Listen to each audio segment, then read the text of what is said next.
रमज़ान में आप लोग बंद गोभी से 10 किलो तक अपना वेट लॉस कर सकते हैं। आज की वीडियो में आप लोगों को बताने वाली हूँ, बहुत मज़े की रेसिपी है।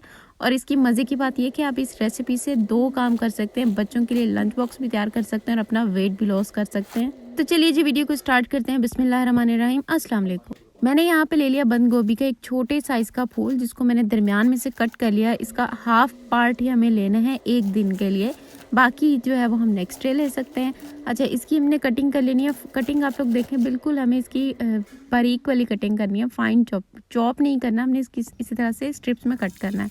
उसके बाद 2 चम्मच ले लेंगे ऑयल और साथ में ले लेंगे एक छोटे साइज़ का प्याज को 1 मिनट के लिए सौते करना है, ब्राउन नहीं करना है इसको। उसके बाद इसमें डाल देंगे हरा प्याज यहाँ पे मैंने तकरीबन आधा कप के जितना लिया है। हरा प्याज से ना इसमें बहुत प्यारा सा टेस्ट और फ्लेवर आ जाता है, इसलिए ये लाजमी ऐड कीजिए। एक छोटे साइज़ का टमाटर ले लेंगे, जिसको मैंने चॉप कर लिया था, वो इसके अंदर डाल देंगे। हरा प्याज डालने के बाद भी हमने इसको ज़्यादा नहीं पकाना ताकि उसका कलर ख़राब ना हो, बिल्कुल थोड़ा सा पकाएंगे। फिर टमाटर डाल दिए और साथ ही डाल देंगे शिमला मिर्च भी मैंने एक छोटे साइज़ की ली थी। अच्छा, अब हमने इसको अच्छे से पकाना है ताकि शिमला मिर्च जो है ना उसका कच्चापन ख़त्म हो जाए। अच्छा, इसका कच्चापन थोड़ा ज़्यादा जल्दी ख़त्म नहीं होता, तो इसके लिए हम थोड़ा सा इसमें पानी ऐड करेंगे, लेकिन पहले साथ स्पाइसेस ऐड कर लेंगे। तो स्पाइसेस में मैं ले रही हूँ नमक, लाल मिर्ची का पाउडर और साथ में मेथी, जिसको कहते हैं कसूरी मेथी, ठीक है, वो लेनी है। बहुत मज़े का इससे फ्लेवर आता है। उसके बाद थोड़ा सा पानी डाल दिए, तकरीबन 1/4 कप के जितना, और इसको सौते कर लेंगे। इसके अंदर तकरीबन 2 से 3 मिनट तक पका लेंगे। तब तक शिमला मिर्च भी सॉफ्ट हो जाएगी। जब ये अच्छे से सॉफ्ट हो जाएगी, फिर हम इसके अंदर डाल देंगे अपनी बंद गोभी के जो बड़े बड़े पीसेस हैं वो अंदर से मैं निकाल दूँगी। हमें बिल्कुल ये बारीक छोटे छोटे पीसेस में कटी हुई चाहिए।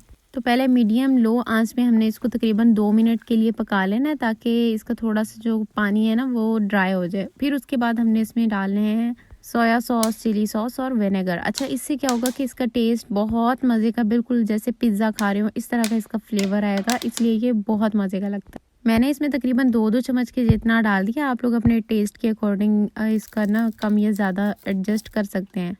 अब हमने इसको मीडियम लो आंच पे ही पकाना है, तकरीबन 5 मिनट लगेंगे। इतनी देर में क्या होगा कि बंद गोभी जो है ना वो अच्छे से सौते हो जाएगी। अच्छा, इसको आप लोग अपने सहरी में भी ले सकते हैं, अफ्तार में भी ले सकते हैं, जब दिल चाहे इसको ले सकते हैं। तो पूरा रमज़ान जब इसको आप लेंगे ना तो एक टाइम, तो ना आपका माशाल्लाह बहुत सारा वेट लॉस हो जाएगा। जब ये अच्छे से पक जाएगी, बिल्कुल मिक्स हो जाएगी हर चीज़, उसके बाद फिर हमने इसको निकाल लेना और इसके अंदर डालना है 3 चम्मच भर के मैदा। अगर आप लोग बच्चों के लिए बना रहे हैं तो इसमें मैदा डाल दें। अगर अपने लिए बना रहे हैं, वेट लॉस के लिए बना रहे हैं, आप मैदा स्किप कर दें। 2 अंडे फेंट लिए, वो मैं इसके अंदर डाल दूंगी।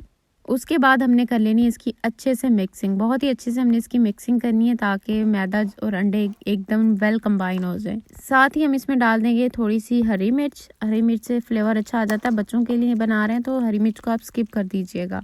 फिर पैन को अच्छे से ऑयल लगा लें, इसको ग्रीस कर लें ऑयल से, या फिर इस तरह से ऑयल ब्रश कर लें इसके ऊपर। उसके बाद हमने इसके अंदर लगानी है पहले शिमला मिर्च, ताकि इसका जो लुक है ना वो बड़ी प्यारी से है, जैसे पिज़्ज़ा हो, बच्चे देख के खुश हो जाते हैं, इतनी प्यारी शक्ल और भूख वैसे ही लग जाती है। अच्छा, थोड़े से मैंने तिल डाल दिए, आपके पास हो तो डाल दें, नहीं है तो स्किप कर सकते हैं। फिर उसके बाद डालेंगे अपना बैटर जो मैंने अभी तैयार किया है, सारा इसके अंदर फैला देंगे। बिल्कुल इसको मैं गोल सी शेप दे दूंगी और फिर जब ये पकेगा ना ऐसा लगेगा कि पिज़्ज़ा ही खा रहे हैं। अच्छा, इसको डालने से पहले आपने पैन को अच्छे से गर्म कर लेना। अगर पैन गर्म नहीं होगा तो ये पैन के साथ ही चिपक जाएगा, जिससे क्या होगा कि ये सारा ख़राब हो जाएगा, इसकी शेप सारी ख़राब हो जाएगी।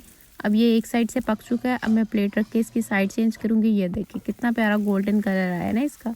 अब मैं इसको दूसरी साइड से भी इसी तरह से कुक कर लूँगी। दोनों साइड से कुक करने में तकरीबन मुझे 2-2 मिनट लगे हैं और अच्छी तरह से ये कुक हो गया। अब मैं इसको निकाल लूँगी और इसको गार्निश कर दूँगी मेयोनेज़ से। और जी माशाल्लाह से हमारी बहुत मज़े की रेसिपी तैयार हो गई है। रेसिपी आप लोगों को पसंद आई हो तो आप लोगों ने लाइक ज़रूर करनी है, शेयर करनी है अपने फ्रेंड और फैमिली के साथ। वीडियो पसंद आई है तो इसको सब्सक्राइब भी कर दीजिएगा मेरे चैनल को।